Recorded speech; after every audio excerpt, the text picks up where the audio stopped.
नमस्ते। कहानियाँ दिल की में आपका एक बार फिर से स्वागत है।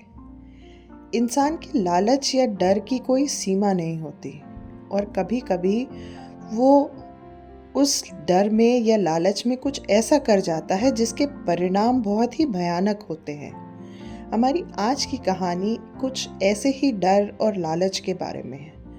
तो चलिए शुरू करते हैं आज की कहानी, नीलम का श्राप।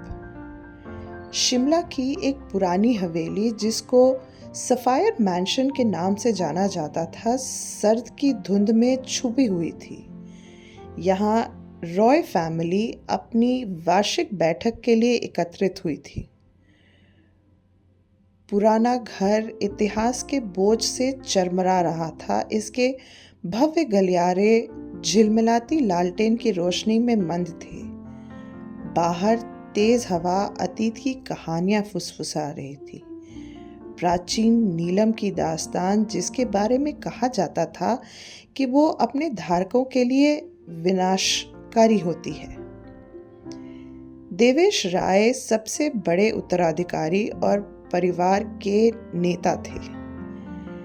वे परिवार की संपत्ति और उसके बहुमूल्य धरोहर प्रसिद्ध नीलम के भविष्य पर चर्चा करने के लिए अपने सारे परिवार वालों को एकत्रित करना चाहते थे।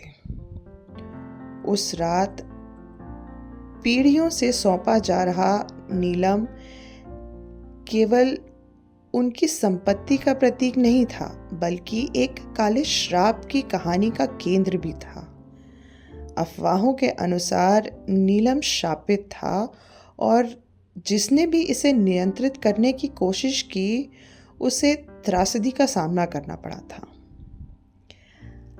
जमा हुए अतिथियों में देवेश के छोटे भाई अर्जुन थे, जो एक बहुत बड़े जुआरी और कर्ज में डूबे रहने वाले इंसान थे।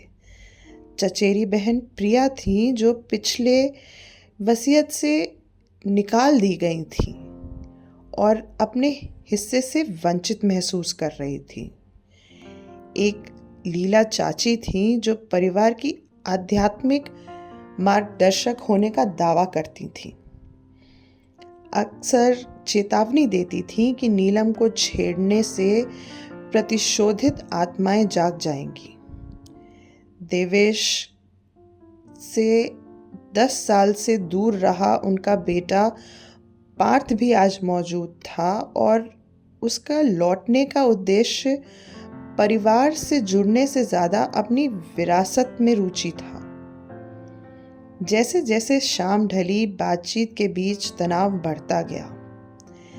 देवेश ने बड़े नाटकीय अंदाज में घोषणा की कि उस रात नीलम को प्रदर्शित किया जाएगा, जिसके बाद वे परिवार की संपत्ति और विरासत का निर्णय लेंगे। लेकिन जब वो मखमली डिब्बा खोला गया तो उसके अंदर से वो नीलम का पत्थर गायब था। पूरे कमरे में एक सन्नाटा सा छा गया, पर कुछ ही देर बाद एक बहुत भयानक चीख ने उस सन्नाटे को तोड़ दिया। देवेश लाइब्रेरी में मृत पाए गए। उनका शरीर ठंडा और सफेद हो चुका था और उनके हाथ में वो डिब्बा कसकर उन्होंने पकड़ा हुआ था। आधी रात में इंस्पेक्टर कविता शर्मा हवेली पहुंची, गहरी धुंध से गुजरती हुई, मानो जैसे हवेली स्वयं अपने रहस्यों को छिपाने की साजिश कर रही हो। वे अपनी तार्किक सोच के लिए जानी जाती थी और अंधविश्वास में बिल्कुल भी नहीं विश्वास रखती थी। घर में घुसते हुए वो अपने आप से फुसफुसाई, यह श्राप हत्या छुपाने का बहाना तो नहीं है। सबसे पूछताछ करते हुए जब उन्होंने एक नौकर से पूछताछ की तो उसने बताया कि उसने हत्या से पहले प्रिया को लाइब्रेरी के पास देखा था। उसने पहले देवांश की बात सुनकर उनसे झगड़ा किया था और धमकी दी थी कि वो उनका नकाब खोल देंगी।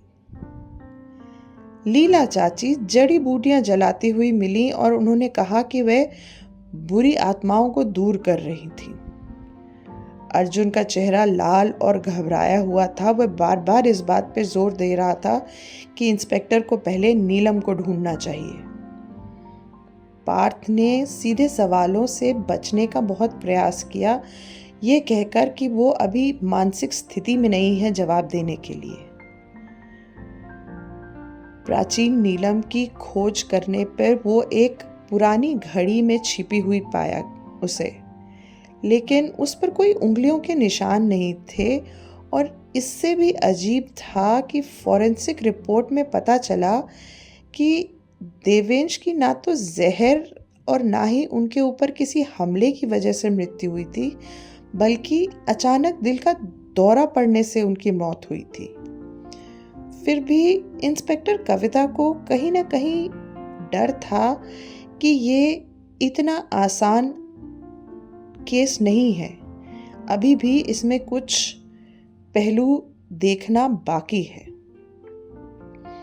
जब उन्होंने गहराई से लाइब्रेरी की खोज करनी शुरू की तो उन्हें मेज के अंदर एक पुराना पत्र मिला। ये देवेंश का कबूलनामा था, जिसमें उन्होंने स्वीकार किया था कि उन्होंने नीलम के श्राप की कहानी खुद बनाई थी ताकि परिवार की संपत्ति पर नियंत्रण रखा जा सके। वे अपनी दिल की धड़कनों को असामान्य बनाने के लिए नियमित रूप से डिजिटालिस ले रहे थे, जिससे श्राप का भ्रम बना रहे। लेकिन किसी को उनकी इस चाल का पता चल गया था और उनकी दवा की मात्रा बढ़ा दी गई थी, जिससे उनकी मृत्यु हो गई। जब इसका खुलासा किया इंस्पेक्टर कविता ने तो कबूलनामों का सिलसिला ही शुरू हो गया। अर्जुन सबसे पहले टूटे और कबूल किया कि उसने नीलम चुराया था, लेकिन कर्ज चुकाने के लिए, और देवेंश की मौत के बाद उन्होंने उसे उस घड़ी में छुपा दिया था। प्रिया ने आंसुओं के बीच में कबूल किया कि वह केवल अपनी संपत्ति के लिए देवेश को धमका रही थी, पर कोई नुकसान पहुंचाने का उनका कोई इरादा नहीं था। पार्थ ने स्वीकार किया कि उस रात वो लाइब्रेरी में थे और वो उस नीलम को और वसीयत को ढूंढ रहे थे। अंत में लीला चाची ने कबूल किया कि उन्होंने देवेश की चाय में डिजिटालिस की मात्रा बढ़ा दी थी। उसने देवेश का झूठ का पर्दाफाश कर लिया था, पर उनको डर था कि यदि श्राप का सच सामने आ गया तो उनकी आध्यात्मिक होने की जो मनगढ़ंत कहानी है वो ध्वस्त हो जाएगी। सुबह होते होते सफायर मैंशन का श्राप एक बार फिर एक सामान्य मानव कमजोरी और लालच और धोखे के रूप में उजागर हो गया था। इंस्पेक्टर कविता शर्मा हवेली से जब निकली तो उन्हें यह पता था कि ऐसी कोई जटिल साजिश को नहीं सुलझाया, बल्कि एक प्राचीन श्राप की अंधी कहानी का पर्दाफाश किया है उन्होंने। आशा है आपको हमारी आज की कहानी पसंद आई होगी। धन्यवाद।